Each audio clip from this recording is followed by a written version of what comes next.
Innal hamdalillah nahmaduhu wa nasta'inuhu wa nastaghfiruh wa na'udzu billahi min shururi anfusina wa min sayyiati a'malina.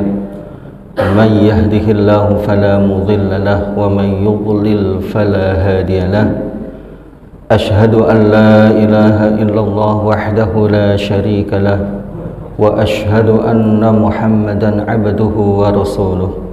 Allahumma salli wa sallim wa barik ala nabiyyina Muhammad wa ala alihi wa sahbihi wa man walah, la hawla wa la quwwata illa billah, amma ba'd. Hadirin hadirat jamaah salat subuh Masjid Al-Barkah Asy-Syafi'iyah rahimakumullah. Mudah-mudahan kita semuanya senantiasa dirahmati oleh Allah Subhanahu wa ta'ala. Alhamdulillah wa syukurillah, puji syukur kita haturkan kehadirat Allah Subhanahu wa ta'ala karena berkat limpahan nikmat karunia yang Allah berikan kepada kita semuanya bisa bersama-sama berada di tempat yang penuh keberkahan ini, bersama-sama kita beribadah kepada Allah Subhanahu wa ta'ala, bersama-sama kita berzikir, melaksanakan sebaik-baiknya zikir, yaitu kita mengkaji ilmu agama Allah dalam rangka kita menyempurnakan kualitas ibadah kita kepadanya.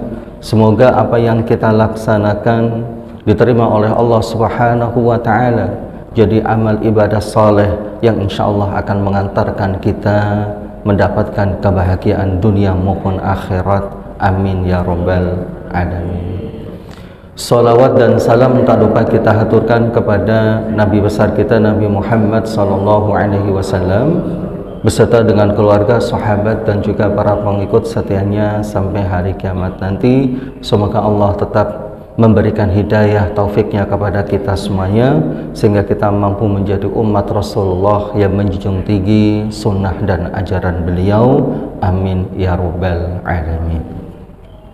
Bapak-bapak, ibu-ibu sekalian rahimakumullah, pada pagi hari ini insyaallah saya mengajak kepada jamaah sekalian kita bersama-sama membahas mengenai tentang kesunahan sholat Jumat.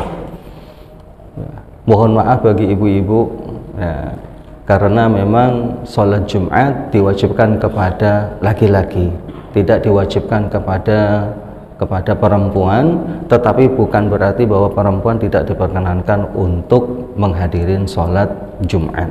Kalau perempuan menghadirin sholat Jumat, maka dia tetap mendapatkan pahala sholat Jumat, tetapi tidak diwajibkan. Nah, bapak-bapak, ibu-ibu sekalian rahimakumullah, mengapa kita perlu untuk membahas kesunahan sholat Jumat?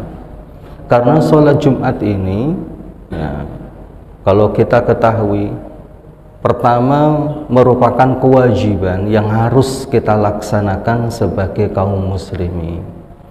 Di hari Jumat ini banyak sekali Allah Subhanahu wa ta'ala berikan keistimewaan, berikan keutamaan kepada diri kita. Di antara keutamaan-keutamaan yang Allah berikan kepada kita di hari Jumat, bahwa di hari Jumat itu Nabi Adam yang merupakan pokok asal daripada manusia diciptakan Allah di hari Jumat. Di hari Jumat pula Nabi Adam itu dikeluarkan dari surga, dan di hari Jumat pula Nabi Adam itu meninggal dunia. Bahkan ada dalam sebuah riwayat, hari Jumat itu adalah merupakan hari di mana banyak sekali kaum muslimin mendapatkan kemenangan-kemenangan. Perang Badar yang itu juga terjadi pada hari Jumat. Banyak sekali keistimewaan yang Allah titipkan kepada kita pada hari Jumat. Dalam riwayat yang lainnya, Rasulullah SAW beliau pernah bersabda bahwa sebaik-baiknya hari adalah hari Jumat. Barang siapa yang melakukan amal kebaikan di hari Jumat, maka pahalanya akan dilipat gandakan oleh Allah Subhanahu wa ta'ala. Dilipat gandakan. Mengapa? Karena hari Jumat itu merupakan hari Id mingguan bagi kaum muslimin, merupakan hari raya pekanan bagi kaum muslimin. Kita memiliki hari raya yang sifatnya tahunan, yaitu Idul Fitri dan Idul Adha, tapi juga ada hari raya yang sifatnya itu adalah mingguan, yaitu hari Jumat. Maka saudaraku sekalian, banyak sekali kita mendapatkan keistimewaan. Bahkan dalam sebuah riwayat, sholat jamaah, sebaik-baiknya sholat jamaah yang dilakukan oleh seseorang itu adalah sholat jamaah yang dilaksanakan di subuhnya hari Jumat. Ada riwayatnya, diriwayatkan oleh Imam Ibnu Hibban dan disahihkan oleh Imam Al-Albani. Banyak sekali. Termasuk juga di antara keistimewaan hari Jumat adalah bahwa Allah Subhanahu wa ta'ala di hari Jumat berikan satu masa di mana dalam masa itu apapun doa yang kita lantunkan, selagi kita tidak meminta sesuatu yang haram, pasti akan dikabulkan oleh Allah Subhanahu wa ta'ala di hari Jumat. Nah, permasalahannya kapan yang dimaksud dengan masa itu? Masa di mana doa-doa kita akan dikabulkan oleh Allah Subhanahu wa ta'ala itu masih misteri. Ulama masih berselisih pendapat. Ada yang mengatakan bahwa masa di mana Allah memberikan terkabulkannya doa di hari Jumat itu mulai dari imam naik ke atas mimbar sampai imam selesai dari khutbah ingin melaksanakan sholat Jumat. Nah, di sela-sela itulah Allah Subhanahu wa ta'ala memberikan masa waktu kepada kita. Doa apapun yang kita lantunkan insya Allah akan dikabulkan oleh Allah Subhanahu wa ta'ala, menurut pendapat yang pertama. Menurut pendapat yang kedua, bahwa waktu yang Allah kabulkan doa kita di hari Jumat itu adalah waktu asar. Jadi asarnya hari Jumat sampai matahari terbenam itu adalah merupakan waktu di mana doa-doa kita ini akan dikabulkan oleh Allah Subhanahu wa ta'ala. Makanya kalau di Jawa itu, nah, di pinggiran beberapa daerah di Jawa itu, kalau misalkan pas hari Jumat setelah sholat asar itu mereka akan ada yang namanya wiridan, ada yang namanya mereka mujahadah.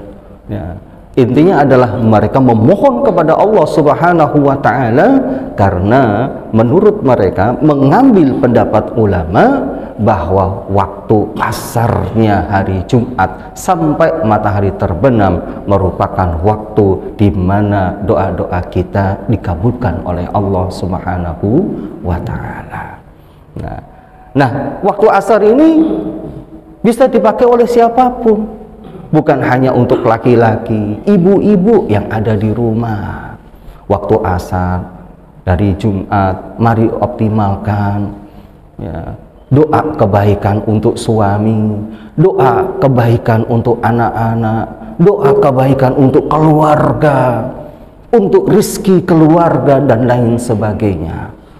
Asarnya hari Jumat, insya Allah doa-doa kita akan dikabulkan oleh Allah Subhanahu wa ta'ala.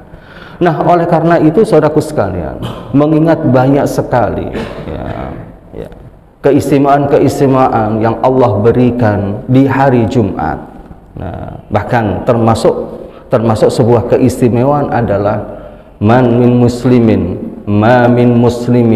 yamutu yaumal jumu'ah aw lailatal jumu'ah illa waqahullahu min fitnatil qabr. Tidak ada satu orang muslim meninggal pada hari Jumat atau malam Jumat kecuali Allah akan menjaganya dari fitnah kubur. Apa fitnah kubur? pertanyaan malaikat mungkar nakir, termasuk siksaan yang ada di kubur. Allah Subhanahu wa ta'ala akan berikan perlindungan. Allah Subhanahu wa ta'ala akan jauhkan orang yang meninggal di hari Jumat atau malam Jumat dari siksaan kubur. Salah satu keistimewaannya. Nah, oleh karena itu saudaraku sekalian, bagaimana caranya kita bisa mengoptimalkan hari Jumat yang Allah berikan banyak sekali keistimewaan-keistimewaan kepada diri kita, agar hari Jumat kita ini betul-betul menjadi hari yang sangat berarti bagi kehidupan kita, agar hari Jumat itu adalah merupakan kesempatan besar kita agar kita bisa mendapatkan banyak pahala, mendulang banyak sekali pahala yang berlipat ganda dari Allah Subhanahu wa ta'ala. Maka saudaraku sekalian, alhamdulillah di masjid-masjid sekitar kita, termasuk di masjid kita, ya, kita mulai dengan sedekah. Ada yang namanya sedekah Jumat berkah. Nah, meskipun Jumat berkah ini juga para ulama juga ada yang mengkritisi, kok namanya Jumat berkah. Nah, itu ada yang mengkritisi juga, Bapak Ibu, mohon maaf. Nah, karena ulama Saudi mengatakan istilah Jumat berkah itu istilah bid'ah, katanya seperti itu ulama Saudi, karena memang tidak ada istilah seperti itu. Nah, kita memakai istilah itu hanya kita sebagai penyemangat kita aja, bahwa di hari Jumat ya kita ada yang namanya sedekah, kita koordinasi bersama-sama dan kita berikan kepada jamaah-jamaah yang mereka melakukan sholat Jumat di masjid kita. Alhamdulillah di Al-Azhar ada, kemudian di As-Salam ada, kemudian di Al-Ihsan ada, kemudian juga di Al-Falah juga sudah ada. Kalau kita lihat hampir rata semua masjid di sekitar kita itu sudah ada yang namanya sedekah Jumat. Alhamdulillah, masjid-masjid sudah memfasilitasi. Sekarang bagaimana kita tergerak untuk kita semakin memperbanyak amal soleh, khususnya di hari Jumat. Nah, oleh karena itu saudaraku sekalian, mari kita dalam rangka untuk mengoptimalkan hari Jumat, agar hari Jumat lebih bermakna, berarti bagi kita, maka mari kita bersama-sama membahas, mengkaji mengenai tentang kesunahan sholat Jumat. Yang pertama saudaraku sekalian, ketika seseorang ingin sholat Jumat, maka disunahkan untuk mandi Jumat. Hadisnya adalah dari riwayat dari sahabat Ibnu Umar radhiyallahu taala anhuma, anna Rasulullah sallallahu alaihi wasallam qala, idza jaa ahadakumul jumu'ata falyaghtasil. Rasulullah sallallahu alaihi wasallam pernah bersabda, ketika salah satu di antara kalian mendatangin hari Jumat, falyaltaksil, maka hendaklah dia mandi, melakukan mandi. Hadis sahih diriwayatkan oleh Imam Bukhari dan Muslim. Nah, saudaraku sekalian, mandi Jumat itu hukumnya adalah sunnah. Tapi meskipun sunnah, pelaksanaannya sama dengan ketika kita melakukan mandi wajib atau mandi jinabat. Tata caranya sama. Nah, makanya sampai ada riwayat bahwa guslul jumu'ati huwa guslul jinabah. Mandi hari Jumat itu sama dengan mandi wajib. Jadi pelaksanaannya, tata caranya itu sama dengan mandi wajib, namun ya hukumnya tetap sunnah. Kalau mandi wajib hukumnya adalah wajib untuk kita laksanakan sebelum kita melaksanakan ibadah seperti sholat. Tetapi kalau mandi sholat Jumat itu hukumnya adalah sunnah. Nah, tapi pelaksanaannya sama dengan mandi wajib. Nah, lalu persamaannya di mana? Nah, ada dua hal Bapak-bapak, Ibu-ibu sekalian yang harus kita perhatikan dalam mandi sholat Jumat. Yang pertama adalah niat. Nah, jadi niat kita dalam hati kita, dan niat itu ada tempatnya di dalam hati, dan boleh menurut mazhab Syafi'i diperkenankan kita untuk melafadzkan niat itu. Melafadzkan niat menurut mazhab Syafi'i hukumnya sunnah, tapi yang wajib niat itu harus berada di dalam hati kita. Itu mazhab Syafi'i.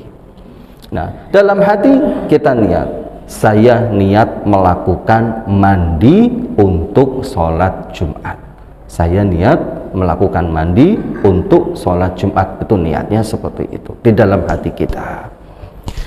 Kemudian hal kedua yang harus kita perhatikan adalah bahwa wajib untuk meratakan seluruh anggota tubuh kita dengan air. Dengan air. Nah, maka saudaraku sekalian, mandi untuk sholat wajib bukan hanya sekedar mandi untuk mendapatkan kesegaran badan. Nah, kalau biasanya banyak ini orang-orang kalau ketika mandi itu meninggalkan rambutnya ditinggalkan, jadi hanya sekedar mulai dari leher sampai ke bawah. Ada yang sebagian seperti itu. Tapi ketika kita ingin melakukan sholat Jumat, maka sunnah mandinya adalah kita ratakan seluruh anggota tubuh kita dengan air.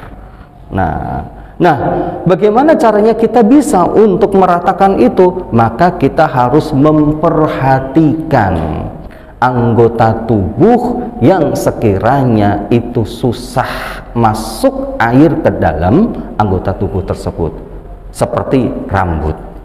Nah, rambut, karena yang dimaksud dengan rambut itu bukan hanya sekedar rambut, tetapi juga kulit yang berada di bawah rambut harus terkena air. Nah, jadi kulit yang berada di bawah rambut ini harus bisa terkena air. Maka saudaraku sekalian, jadi orang Jawa itu bilang keramas. Ya, keramas. Kenapa dinamakan dengan keramas? Karena rambutnya betul-betul harus dia gosok-gosok, harus betul-betul dia sela-selain sampai air itu betul-betul masuk ke dalam kulit kepala. Jadi bukan hanya sekedar rambutnya basah. Kalau rambut basah tapi airnya tidak sampai ke dalam kulit kepala, maka Bapak-bapak sekalian, ini mandinya ini dikatakan tidak sah. Mandinya dikatakan tidak sah. Nah, ini hati-hati, termasuk juga bapak-bapak ibu-ibu sekalian ketika melakukan mandi wajib, mandi jinabat. Nah, mandi jinabat ini betul-betul harus memastikan bahwa air itu sudah sampai ke dalam kulit kepala. Kemudian untuk memastikan bahwa anggota tubuh kita itu rata semuanya dengan air, maka kita harus memperhatikan lubang dan setiap lipatan-lipatan tubuh. Lubang, misalkan hidung, nah kemudian ya telinga, mata kita betul-betul, nah lipatan-lipatan belakangnya, termasuk juga lipatan, ya lipatan untuk pantat kita, bapak-bapak ibu sekalian, lipatan. Nah, karena pantat kita, ya pantat kita, lipatannya itu masih termasuk dari anggota tubuh luar yang diwajibkan terkena air. Makanya kalau guru-guru kita mengajarkan ketika kita mandi wajib itu disunahkan untuk kita melakukan jongkok, jadi jongkok. Nah setelah itu kemudian kita cebok seperti orang cebok biasa. Kenapa? Untuk memastikan betul-betul bahwa setiap lipatan dari tubuh kita itu sudah terkena air, Nah, termasuk juga mohon maaf bapak-bapak, ibu-ibu, misalkan kalau memang ada ya yang memelihara kuku, mohon maaf, memelihara kuku ini tidak termasuk daripada ajaran Islam. Rasulullah SAW melarang kaum muslimin untuk memelihara kuku, karena memelihara kuku itu termasuk daripada perbuatannya orang Majusi. Majusi itu apa? Penyembah api. Nah, dan Rasulullah memerintahkan kepada kita agar kita itu menselisihi orang-orang kafir, termasuk juga orang-orang Majusi, seperti itu. Nah, begitu juga kalau kita lihat dari kesehatan juga tidak baik. Karena apa? Karena nanti kotoran itu bisa mengendap di bawah kuku. Nah, yang memiliki kuku panjang juga, ya, dia harus memastikan bahwa kotoran-kotoran yang berada di bawah kuku betul-betul itu harus bisa kemasukan air juga. Nah, seperti itu. Nah, itu mandi untuk sholat Jumat. Jadi mandi untuk sholat Jumat meskipun hukumnya adalah sunnah, tapi prakteknya, tata caranya itu disamakan dengan ketika kita melaksanakan mandi wajib. Nah, seperti itu. Kemudian yang kedua yang disunahkan kita di hari Jumat adalah memotong kuku dan kumis.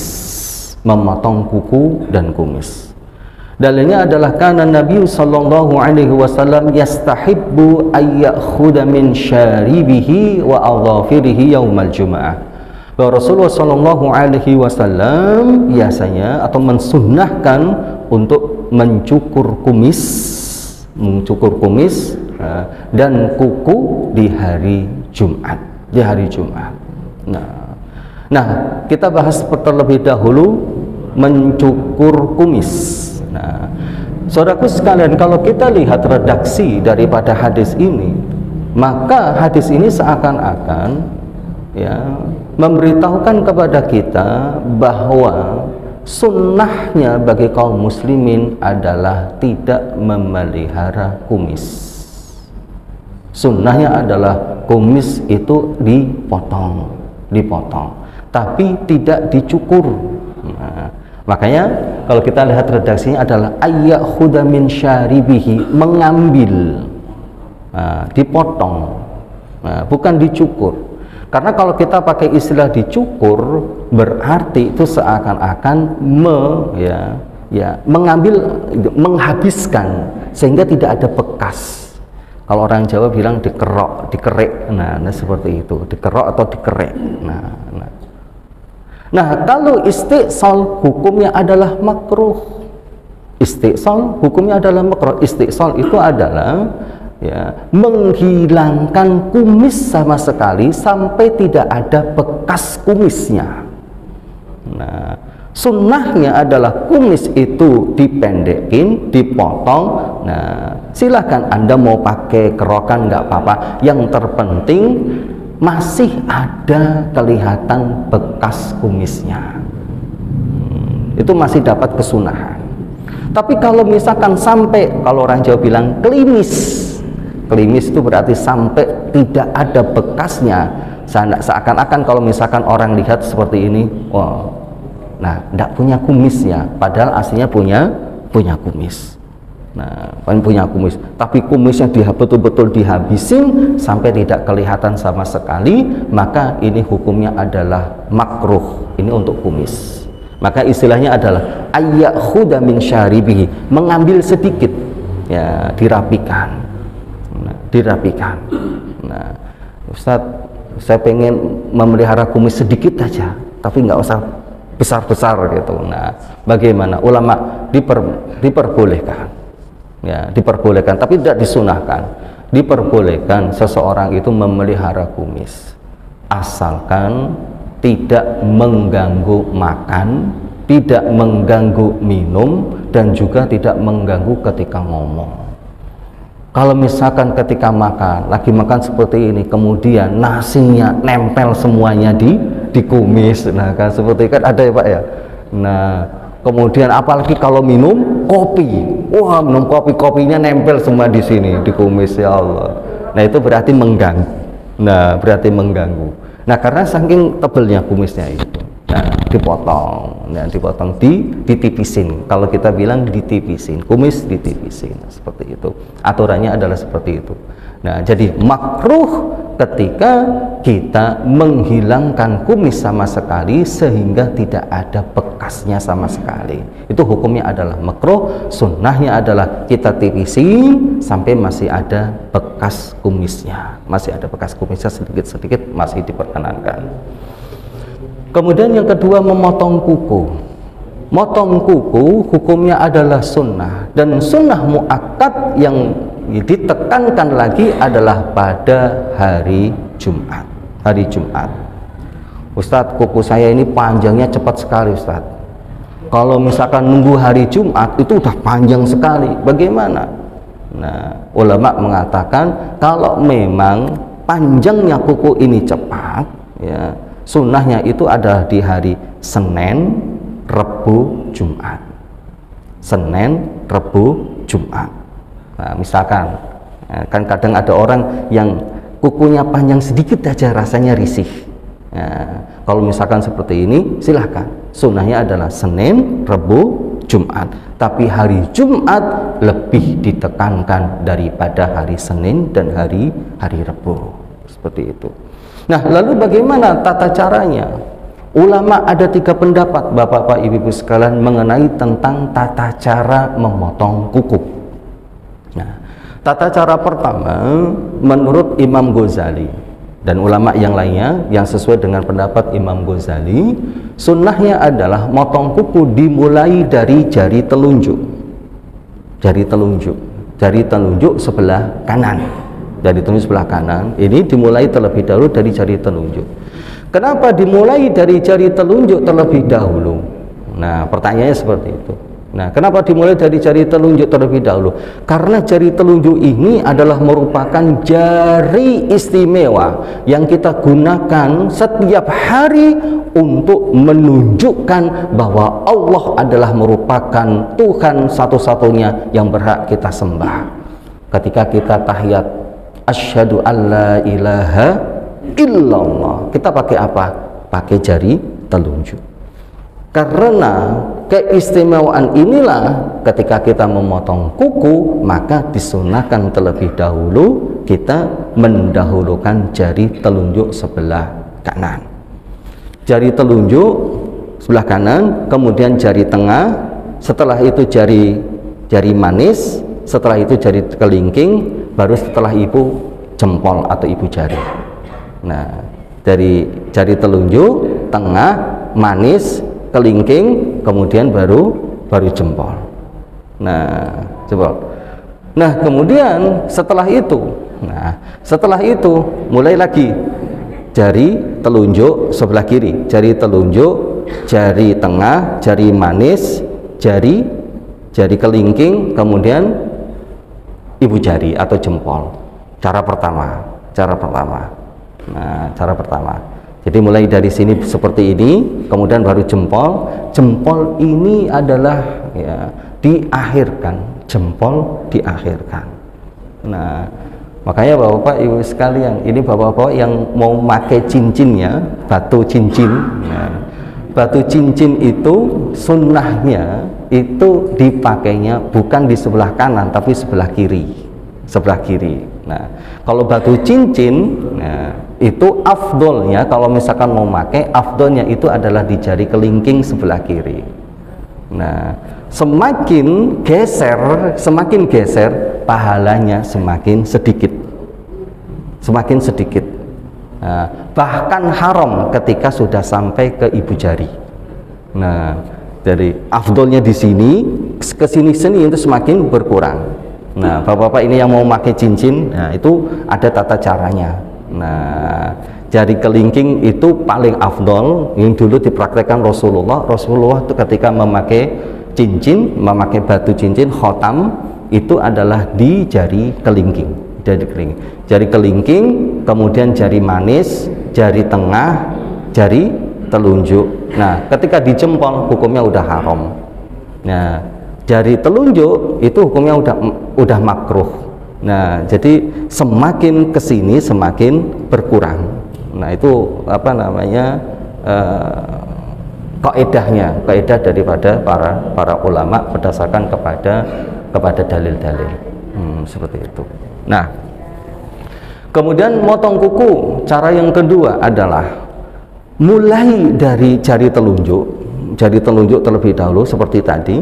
Jari telunjuk sebelah kanan, kemudian jari tengah, jari manis, jari kelingking, kemudian ibu jari.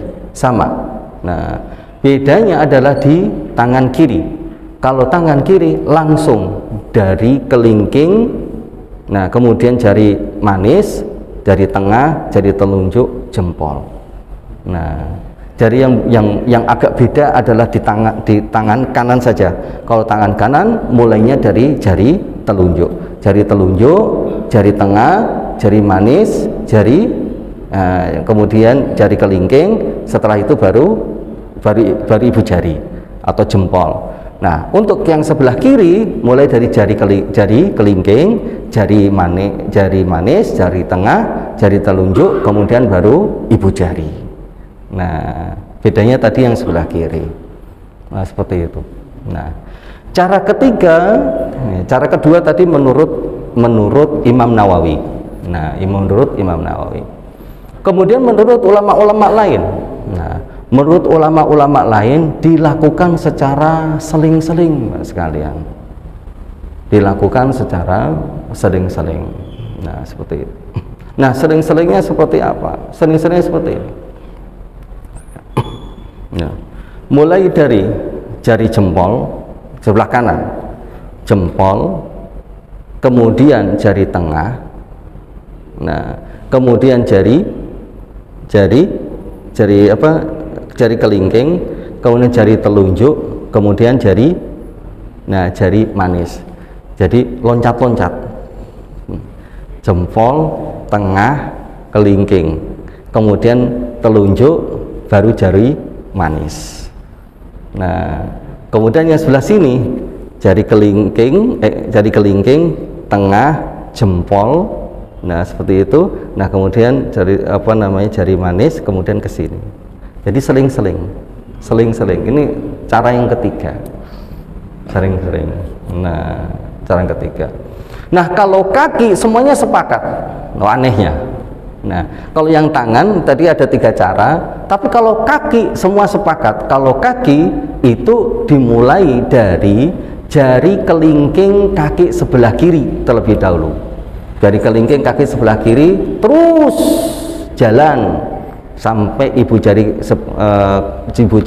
kaki sebelah kanan, kemudian diikutin ibu jari kaki sebelah kiri terus. Nah, sampai akhirnya berakhir di jari kelingking kaki sebelah kiri. Jadi mulai dari jari kaki kelingking sebelah kanan diakhiri dengan jari kelingking kaki sebelah kiri. Nah, seperti itu. Itu ketika kaki. Nah, semua ulama sepakat.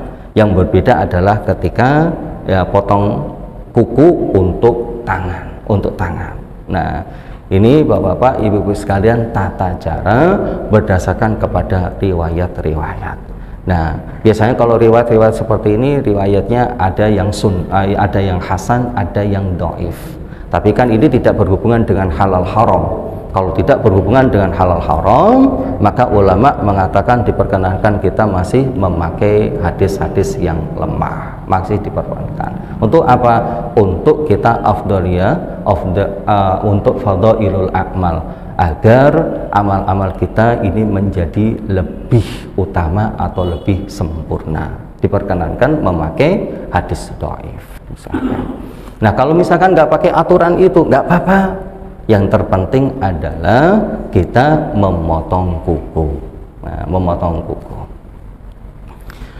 Kemudian kesunat selanjutnya adalah memakai pakaian putih yang bersih dan suci tentunya. Pakaian putih. Jadi diutamakan ketika kita menghadiri sholat Jumat adalah dengan memakai pakaian putih. Nah, ibu-ibu juga ini perlu diketahui. Kenapa? Karena kalau misalkan ingin menyiapkan baju untuk suami berangkat melaksanakan sholat Jumat, tolong disediakan baju putih yang bersih dan suci. Agar apa?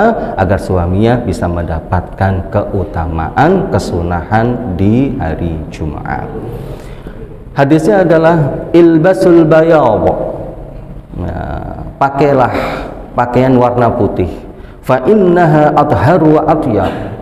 Sesungguhnya pakaian putih itu lebih bersih dan lebih baik. Wa kaffinu fiha mautakum, dan kafatilah orang-orang yang mati di antara kalian dengan kain putih. Nah, kalau misalkan baju putih tidak punya, atau punya tapi ternyata kotor, nah, kalau seperti itu maka diperkenankan kita memakai baju apapun. Yang terpenting adalah baju tersebut adalah baju yang syar'i. Nah, baju yang syar'i itu apa? Baju yang syar'i bagi laki-laki adalah pertama menutup aurat. Harus bisa menutup aurat semuanya. Nah, yang ketika sekiranya kita melakukan pergerakan-pergerakan itu tidak sampai membuat aurat kita terbuka. Nah, terkadang bapak-bapak ibu sekalian kita lihat anak-anak muda pakai bajunya itu kecil-kecil semua di sini. Nah, begitu dia melakukan ruku atau sujud, wah, dadanya kelihatan. Nah, kalau dada kelihatan batal tidak sholatnya? Nah, kalau dadanya tidak kelihatan, tapi kalau misalkan sampai yang bagian pusar ke bawah kelihatan, maka sholatnya batal. Karena aurat laki-laki itu adalah mulai dari pusar dan sampai ke lutut, itu aurat laki-laki yang wajib ditutup ketika dia melakukan sholat. Tapi begitu misalkan ada sedikit pun dari batasan itu, meskipun satu titik yang kelihatan, maka sholatnya batal. Menutup aurat yang pertama. Kemudian yang kedua adalah pakaian yang syar'i bagi laki-laki adalah tidak menunjukkan lekukan tubuh. Nah, tidak menunjukkan lekukan tubuh. Nah, kadang kalau sekarang itu kita lihat ya, anak-anak muda sekarang remaja pakai baju yang nyetrit-nyetrit. Nah, kalau kita orang bilang baju yang fit. Nah, bajunya fit. Nah, kemudian celananya juga fit semuanya. Nah, bukan fit minuman itu, Pak. Ya, fit. Nah, ini hukumnya tidak diperkenankan. Laki-laki, ya, termasuk perempuan juga tidak diperkenankan memakai pakaian yang menunjukkan lekukan-lekukan tubuh. Dan ini bukan hanya berlaku kepada perempuan saja, termasuk juga laki-laki tidak diperkenankan. Kemudian yang ketiga adalah tidak terlalu tipis. Nah, ukuran tipis atau tidaknya itu ya, adalah ketika sampai memperlihatkan warna kulit, berarti itu masuk dalam kategori tipis. Atau kalau kita bahasa lainnya adalah kalau sampai nerawang. Nah, nerawang ya Bapak sekalian, nerawang kelihatan dalamnya, maka itu dihukumin masih tipis, jadi tidak diperkenankan. Nah, tidak terlalu tipis. Kemudian selanjutnya adalah tidak sama dengan lawan jenis. Kalau sama dengan lawan jenis, maka itu tidak diperkenankan. Antara sama atau tidaknya dengan lawan jenis itu dihukumin berdasarkan kepada adat istiadat setempat. Adat istiadat setempat, seperti itu sekalian. Nah, tapi khusus untuk pakaian yang dipakai untuk sholat, ya, jangan kita memakai baju-baju atau pakaian yang ada tulisannya. Nah, jangan sampai nanti tulisannya lapo ngerti malah dingerti, Pak. Ya kan? Kenapa lihat-lihat, malah dilihat betul. Nah, seperti itu. Nah, jangan sampai mengganggu kekhusukan daripada jamaah yang lainnya. Ini aturan kita memakai baju ketika kita melakukan sholat. Kemudian saudaraku sekalian, sunnah yang lainnya adalah memakai wangi-wangian. Nah, wangi-wangian termasuk siwak. Termasuk kita memakai siwak. Nah, dalilnya inna hadza yaumu id, bahwa hari ini, hari Jumat adalah merupakan hari raya. Ja'alahullahu lil muslimin, yang hari ini dijadikan hari raya oleh Allah Subhanahu wa taala untuk kaum muslimin. hari raya, tapi hari raya yang sifatnya pekanan atau mingguan. Faman jaa ilal jumu'ati falyaghtasil, barang siapa yang dia datang ingin mendatangin sholat Jumat, maka hendaklah dia mandi. Wa in kana tibun falyamussa minhu, kalau dia memiliki wangi-wangian maka hendaklah dia memakainya. Wa alaikum bisiwak, dan hendaklah kalian melakukan siwak. Jadi memakai wangi-wangian, wangi. Nah, kalau sekarang ini udah banyak, itu ada yang namanya parfum sholat. Nah, kita pakai bapak-bapak sekalian, dan kita usahakan ketika kita ingin sholat, ya, memilih parfum atau wangi-wangian yang non alkohol. Nah, kenapa? Karena parfum yang pakai alkohol itu ulama masih berbeda pendapat mengenai tentang kegunaannya. Boleh nggak digunakan oleh kaum muslimin khususnya untuk sholat? Ulama masih memperdebatkan. Nah, ada yang mengatakan ya nggak sah. Kenapa? Karena alkohol itu dihukumin najis. Kenapa alkohol najis? Karena alkohol itu bisa untuk memabukkan. Nah, karena memabukkan maka dihukumin seperti minuman keras. Minuman keras itu hukumnya adalah najis. Berarti kalau ada orang memakai parfum yang ada alkoholnya, berarti dia seakan-akan memberikan najis untuk dirinya. Nah, kalau ada orang sholat kok dirinya ada najisnya, maka sholatnya tidak diterima oleh Allah Subhanahu wa Ta'ala. Nah, meskipun ada pendapat lain yang mengatakan bahwa ya, parfum meskipun ada alkoholnya, tapi kan alkoholnya kadarnya cuma sedikit, tidak banyak. Nah, tetap najis tetapi diampuni, tetap diampuni. Nah, ini adalah merupakan pendapat yang kuat. Silahkan kalau misalkan ada parfum yang ada alkoholnya dipakai, boleh. Nah, daripada nanti ya masuk ke dalam masjid keringetan ya Pak ya, keluar keringat, nah kemudian bau harum keluar dari tubuhnya, bau alami. Daripada mengganggu jamaah yang lainnya, silahkan kalau pakai parfum meskipun ada alkoholnya, tidak apa-apa. Karena sebagian ulama, dan ini pendapat yang kuat, mengatakan tidak sampai membatalkan kepada sholat kita. Tapi lebih hati-hatinya kita bisa memilih parfum yang tanpa ada alkoholnya. Kemudian siwakan, bapak-bapak, ibu-ibu sekalian, siwakan ini termasuk daripada sunnah yang banyak ditinggalkan oleh kaum muslimin saat ini. Kaum muslimin itu tidak pede dengan menggunakan siwak. Padahal siwak dalam sebuah riwayat, barang siapa yang sholat dengan menggunakan siwak, maka pahalanya akan dilipat gandakan oleh Allah sebanyak 50 derajat. Bukan 27, bukan 25. Sampai ada perdebatan para ulama, berarti kalau ada orang sholat sendiri pakai siwak sama orang jamaah, itu pahalanya banyak mana? Sendiri pakai siwakan? Nah, nggak dijawab oleh para ulama. Dijawabnya seperti ini Pak, lebih baiknya jamaah pakai siwakan. Nah gitu, akhirnya dijawab. Kenapa?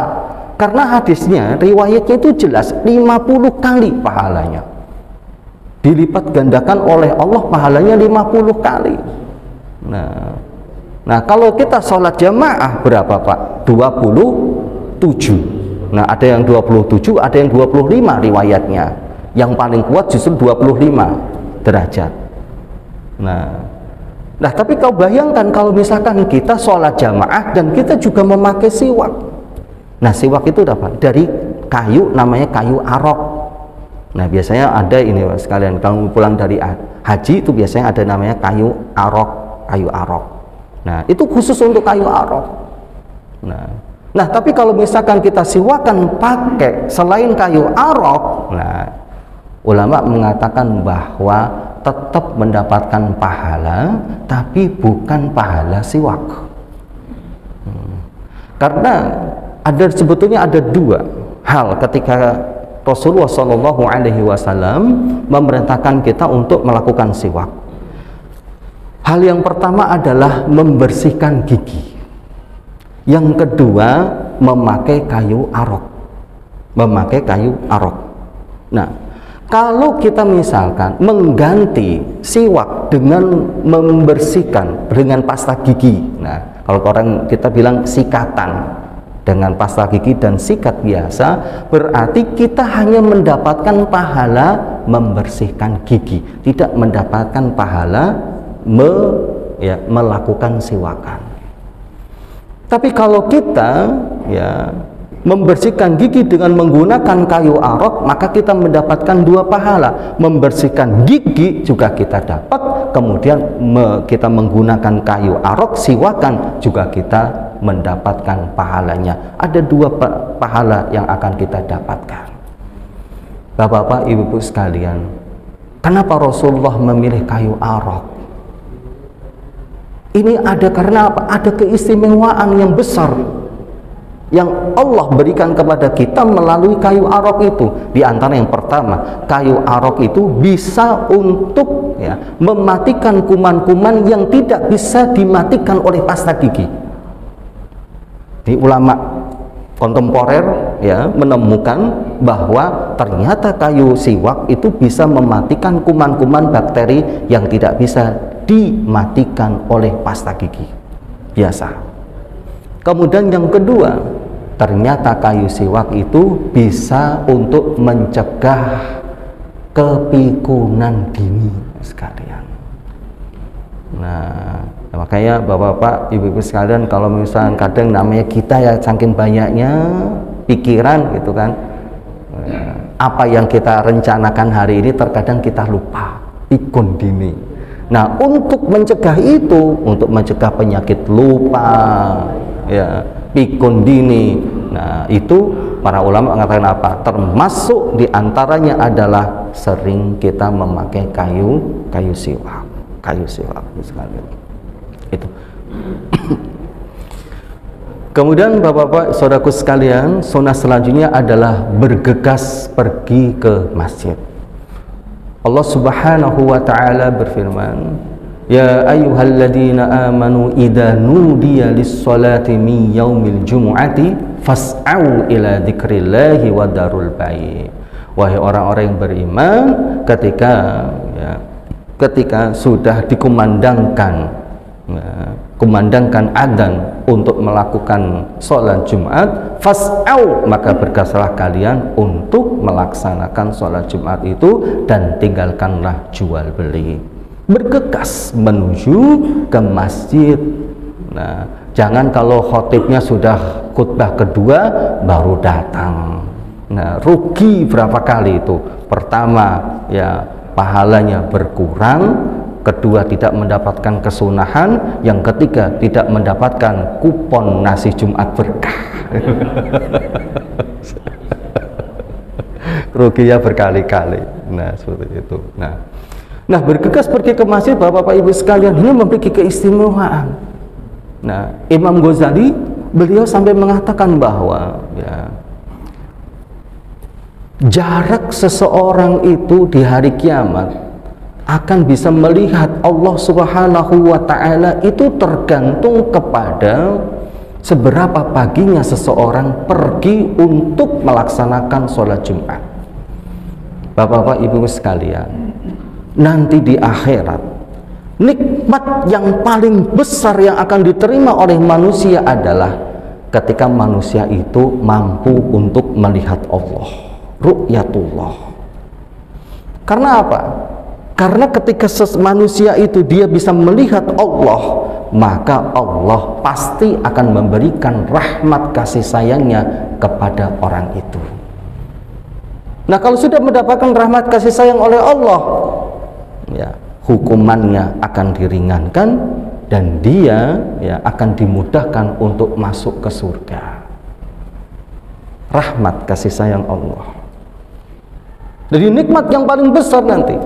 Maka kalau kita lihat di dalam Al-Quran, wala yanduru ilaihim yaumal qiyamati wala yuzakkihim walahum adabun adzim, misalkan Allah tidak akan melihat kepada mereka Kenapa Allah tidak melihat kepada mereka? Karena Allah tidak sudi melihat mereka karena banyaknya maksiat, karena banyaknya kekafiran yang mereka lakukan, sehingga Allah tidak ingin memberikan rahmat kasih sayang kepada mereka. Tapi orang yang dilihat oleh Allah, yang bisa melihat Allah nanti di hari kiamat, maka orang itu akan mendapatkan kenikmatan yang besar, karena dengan rahmat itulah yang akan mengantarkannya masuk ke surga. Nah, jarak kita bisa melihat Allah itu tergantung dari jarak kita bergegas menuju ke masjid melaksanakan sholat Jumat. Semakin kita itu cepat pergi ke masjid melaksanakan sholat Jumat, maka semakin cepat pula kita akan bisa melihat kepada Allah Subhanahu wa Ta'ala, karena nanti sifatnya antri. Jadi semakin cepat kita pergi ke masjid, maka semakin cepat pula kita akan mendapatkan rahmat kasih sayang dari Allah Subhanahu wa Ta'ala. Nah, mudah-mudahan masjidnya penuh ini ya. Nah, jadi sebelum MC-nya naik ke atas, ini sudah penuh semuanya. Terkadang MC udah ke atas, ternyata ini sih cuma berapa orang sofnya. Ya Allah, nah, mudah-mudahan seperti itu Pak sekalian, karena memang pahalanya besar sekali bagi orang-orang yang bergegas melaksanakan sholat Jumat.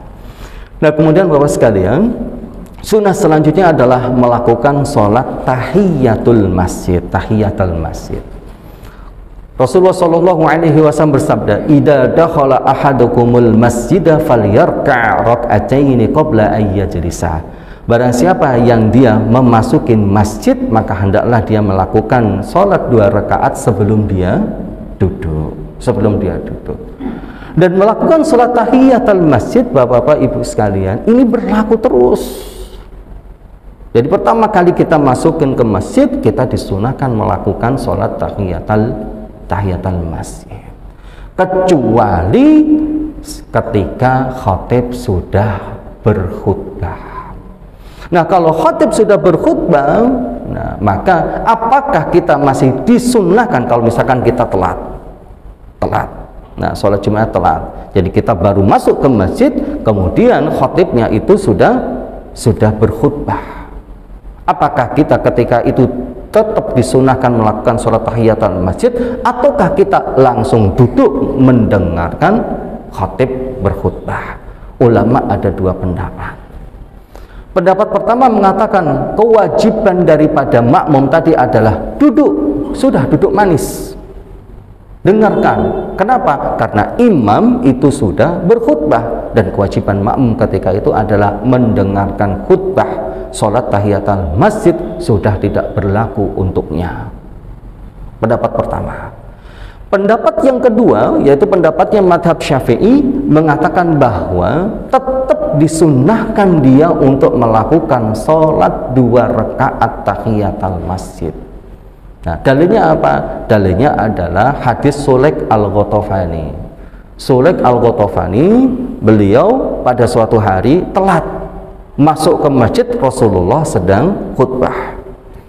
Nah, Sulaik begitu masuk langsung duduk. Kemudian ditunjuk oleh Rasulullah, kamu sudah sholat 2 rakaat belum? Belum ya Rasulullah. Berdiri, lakukan sholat 2 rakaat terlebih dahulu. Akhirnya Sulaik berdiri melakukan 2 rakaat.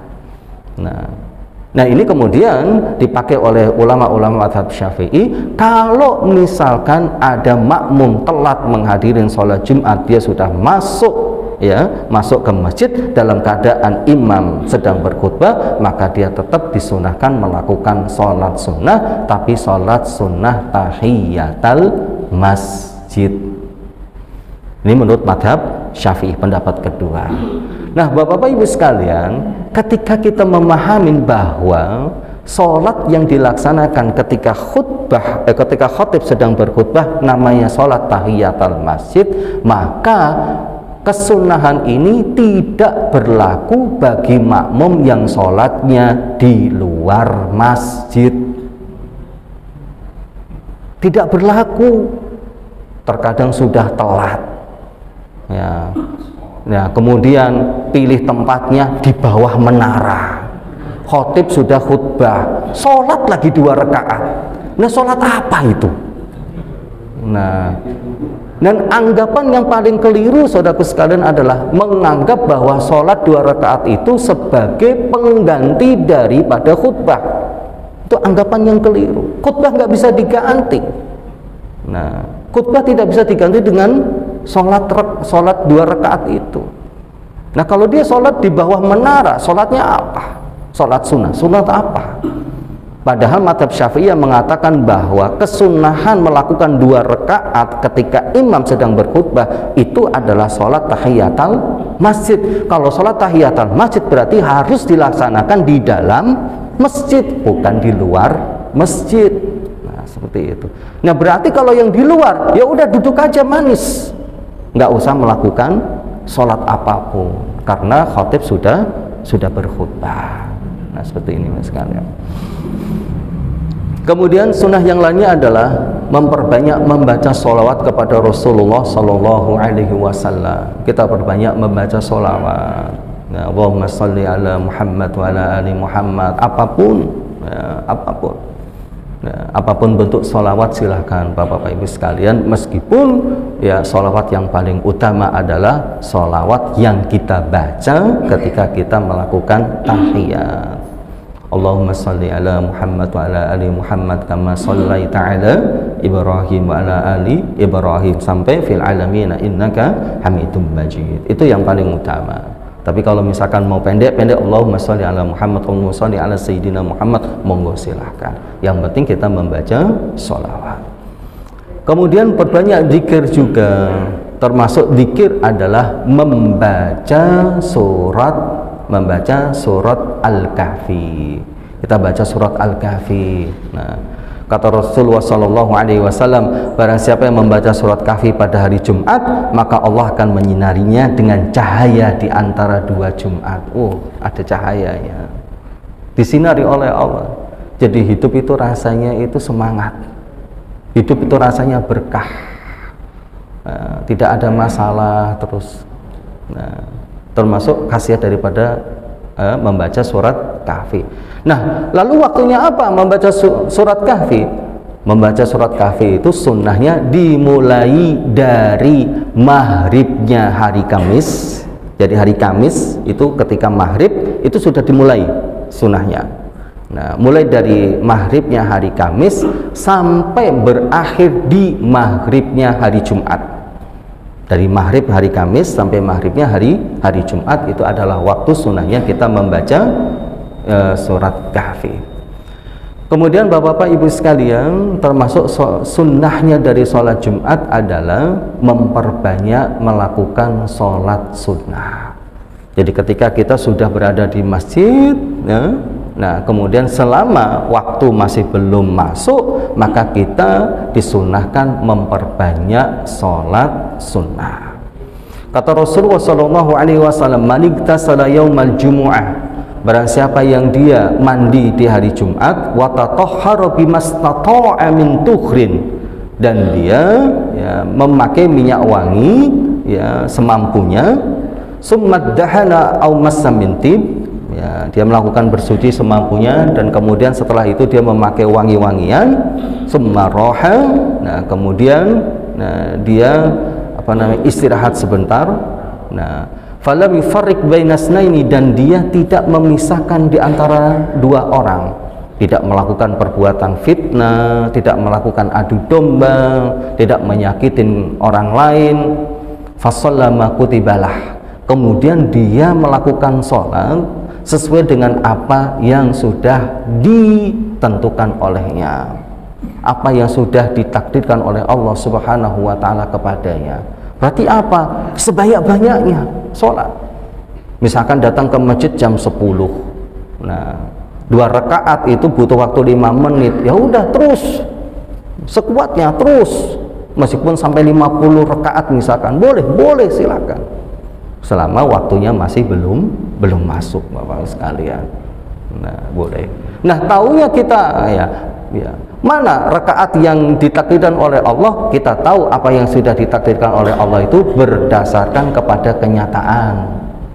Misalkan kita sholat baru 4 rakaat, aduh kok udah capek ya, ya berarti takdirnya cuma 4 rakaat. Nah kalau tuh misalkan 8 rakaat, oh masih semangat, tambah lagi 2 rakaat sampai 10 rakaat, setelah itu capek, udah cukup nah berarti takdirnya memang cuma 10 rakaat. Kalau nggak sholat sama sekali, memang takdirnya nggak sholat. Nah seperti itu sekali. Nah kemudian summa idza kharajal imamu ansota. Nah sampai ketika imam itu keluar, imam keluar itu apa? Maksudnya adalah imam keluar naik ke mimbar untuk melaksanakan khutbah. Jadi kalau imam sudah berada di atas mimbar, berarti kesunahan melakukan sholat sunnah itu sudah habis. Sudah habis. Nah, jadi selama masih belum, maka ya kita akan tetap disunahkan. Apa pahalanya? Ghufira lahu ma bainahu wa bainal jumu'atil ukhra, maka Allah akan mengampuni dosa-dosanya antara Jumat ini sampai Jumat yang akan datang. Dosa-dosa kita selama sepekan diampuni oleh Allah Subhanahu wa taala. Lalu permasalahannya adalah sekarang, nah, apakah ada sholat qobliyah duhur? Ada nggak qobliyah duhur? Pertanyaannya. Nah, ada 2 pendapat Bapak-bapak Ibu sekalian. Yang pertama, menurut madhab Hanafi dan madhab Syafi'i mengatakan bahwa qobliyah, bukan qobliyah duhur ya, qobliyah Jumat maksud saya. Qobliyah Jumat itu hukumnya sunnah. Madhab Syafi'i sama madhab Hambali, madhab Hanafi. Nah, cuma bedanya kalau madhab Hanafi itu qobliyah Jumat 4 rakaat, kalau Imam Syafi'i 2 rakaat. Itu perbedaannya. Nah, lalu ada dalilnya? Ada. Dalilnya adalah riwayat, hadisnya sahih. Ma min salatin mafruḍah illa wa baina yadayha rak'ataini. Tidak ada salat fardu, salat wajib, kecuali di antara salat itu ada 2 rakaat. 2 rakaat. Pertanyaannya adalah salat Jumat salat wajib atau salat sunnah? Salat wajib. Kalau salat wajib berarti sebelumnya ada 2 rakaat. Ada 2 rakaat. Nah, 2 rakaat ini dinamakan dengan salat sunnah qobliyah, qobliyah Jumat. Nah, kemudian hadis lain diriwayatkan oleh Imam Bukhari Muslim, muttafaqun alaih, Imam Bukhari Muslim. Baina kullu adaini salatun, di antara 2 adzan ada salat. Apa yang dimaksud 2 adzan? Di antara adzan dan qomat. Di antara adzan dan qomat pasti ada salat. Nah, disunahkan kita melakukan sholat, dan sholat ini dinamakan dengan sholat qobliyah. Nah, kalau kita amatin sholat Jumat, ada adanya, ada. Nah, ada qomatnya, ada. Nah, kalau ada adzan, ada qomatnya, berarti ya di antara adzan dan qomat itu disunahkan kita melakukan sholat sunnah. Sholat sunnah itu dinamakan dengan sholat sunnah qobliyah, berarti termasuk sholat Jumat pula menurut madhab Hanafi dan madhab Syafi'i.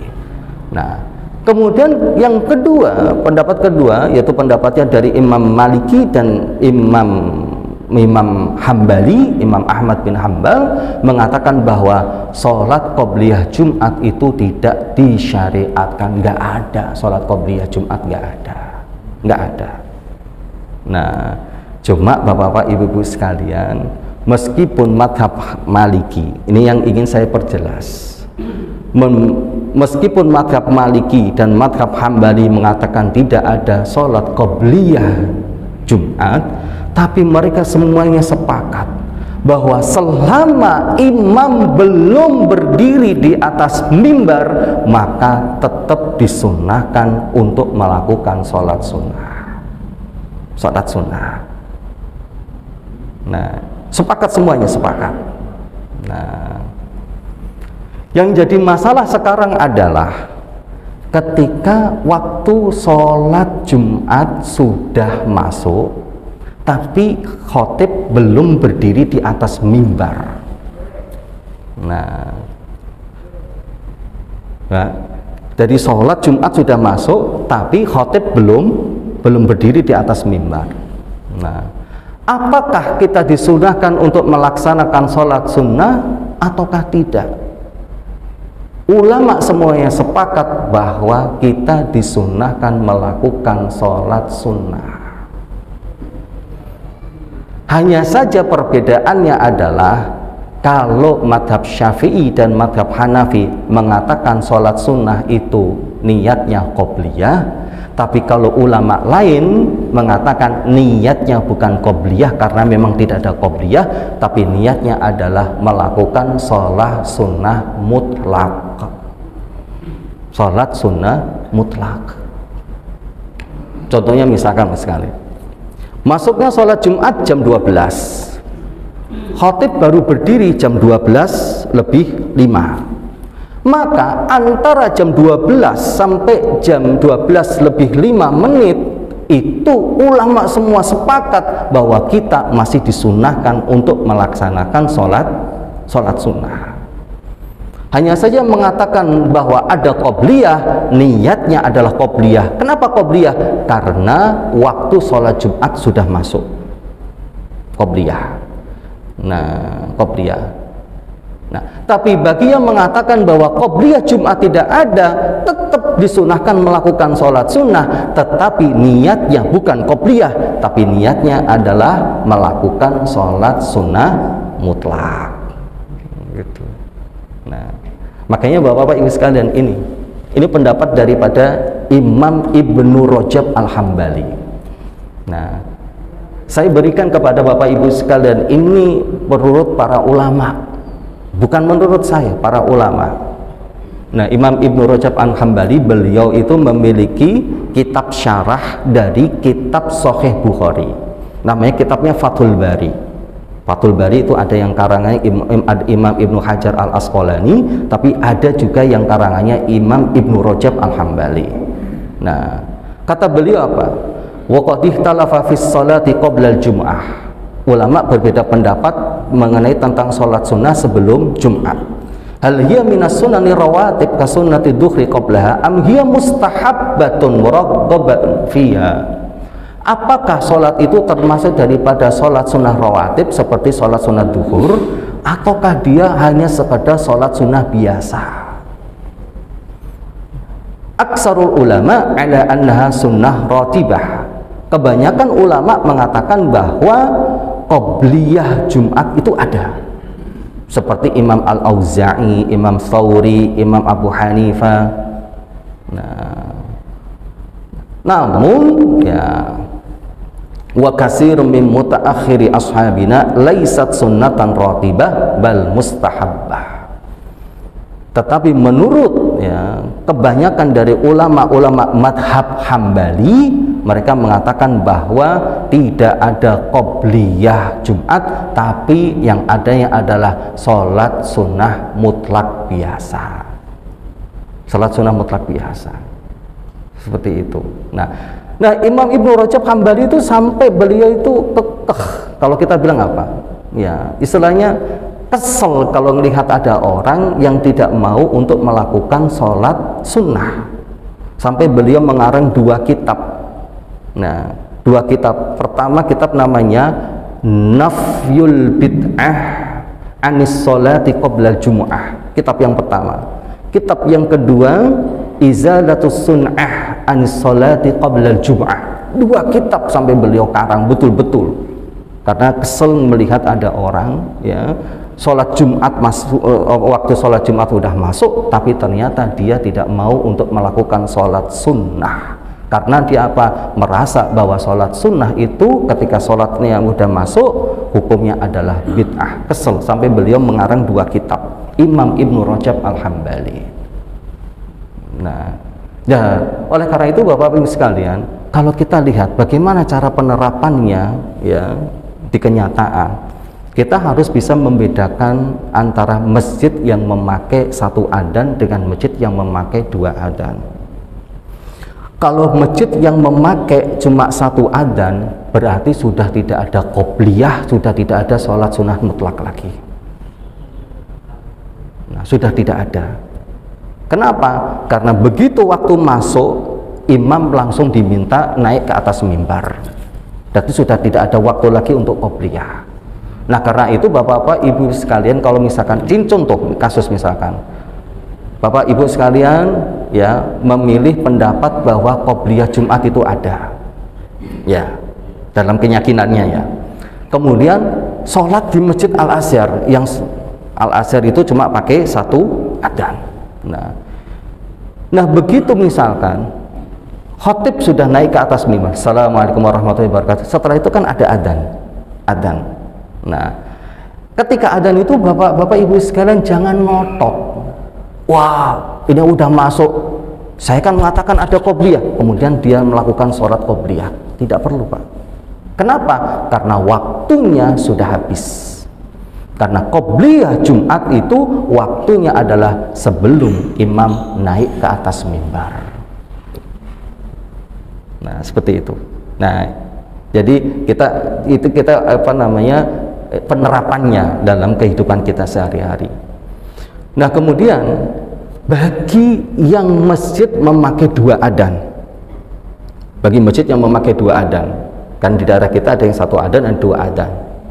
Kalau memakai dua adzan berarti ketika adzan yang pertama waktu sholat Jumat sudah masuk, tapi apakah khatib sudah naik di atas mimbar? Belum. Nah ketika khatib belum naik ke atas mimbar, berarti di situ berlakulah masih sholat sunnah. Maka bapak-bapak ibu sekalian ya, ini saya menasehati ya bahwa alangkah baiknya ketika itu kita semuanya melakukan berdiri, melakukan sholat sunnah. Sholat sunnah. Nah, sholat sunnah hanya niatnya yang berbeda. Kalau yang memakai pendapat ada qobliyah Jumat, maka niatnya qobliyah Jumat. Tapi yang tidak mengatakan bahwa qobliyah Jumat itu ada, hendaklah dia niatkan itu melakukan sholat sunnah mutlak. Itu ulama semua sepakat Pak. Imam Ibnu Taimiyah juga beliau mengatakan seperti itu. Imam Ibnu Qayyim, Syekh Abdul Aziz bin Baz. Makanya terkadang Bapak sekalian ya, pendapat-pendapat seperti ini jarang disampaikan. Jarang disampaikan. Jarang disampaikan. Kadang ada yang mengatakan gini, kalau misalkan madhab Syalafi seperti Imam Ibnu Baz, Imam Ibnu Utsaimin, beliau semua mengatakan bahwa ketika makmum tidak mengikuti imam, maka sholatnya batal. Termasuk Imam Ibnu Taimiyah. Ketika ada makmum tidak mengikuti imam, itu sholatnya langsung batal. Tapi terkadang kita yang tidak pernah mendapatkan ya pendapat ini sampai kepada kita. Nah, termasuk jika permasalahan ini, apa pendapat Imam Ibnu Taimiyah? Disunahkan tetap. Nah, yang apalagi kalau yang memakai adzan kedua. Jadi setelah adzan pertama, maka hendaklah kita itu tetap berdiri bareng-bareng. Jadi kelihatan supaya kaum muslimin itu kelihatan kompak gitu. Jangan ada yang berdiri, ini ada yang duduk, berdiri, ini ada duduk. Nah, seperti kelihatan nggak kompak. Ayo, mari ya kan kita amalkan. Karena semua pendapat ulama mengatakan tetap kita disunahkan, cuma niatnya yang kita bedakan. Kalau misalkan kita memang merasa tidak ada qobliyah, berarti niatkan itu melakukan sholat sunnah mutlak. Itu penjelasan Imam Ibnu Taimiyah seperti itu, termasuk Imam Ibnu Qayyim. Nah, tapi kalau kita menganggap bahwa ada qobliyah Jumat, berarti kita niatkan qobliyah Jumat. Nah, seperti itu sekalian. Nah, kemudian terakhir sunnahnya adalah kita melakukan sholat ba'diyah. Nah, sholat ba'diyah Jumat itu berapa rakaat? Nah, ulama berbeda pendapat.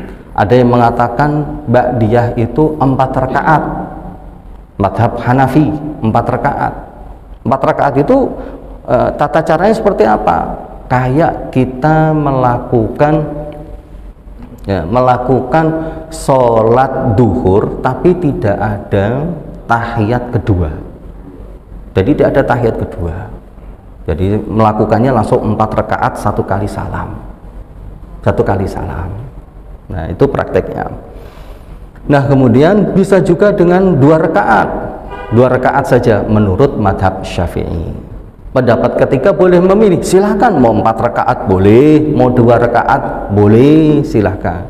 Nah kemudian pendapat yang keempat, kalau dilakukan di masjid ya 4 rakaat, tapi kalau di rumah cukup 2 rakaat. Kenapa? Karena biasanya kalau orang sudah berada di rumah itu biasanya sudah mulai disibukkan dengan urusan-urusan duniawi. Nah kalau di masjid kan memang tempatnya ibadah, makanya kalau di masjid sunnahnya 4 rakaat, tapi kalau di rumah cuma 2 rakaat saja. Nah demikian Bapak-Bapak Ibu sekalian kajian yang bisa saya sampaikan, ya mudah-mudahan bisa untuk meningkatkan kualitas keagamaan kita, dan mudah-mudahan kita bisa untuk menghasilkan pahala keistimewaan di hari Jumat karena kita mampu untuk mengoptimalkannya dengan ibadah-ibadah kesunahan insya Allah. Demikian, mohon maaf apabila ada kesalahan. Wassalamualaikum warahmatullahi wabarakatuh.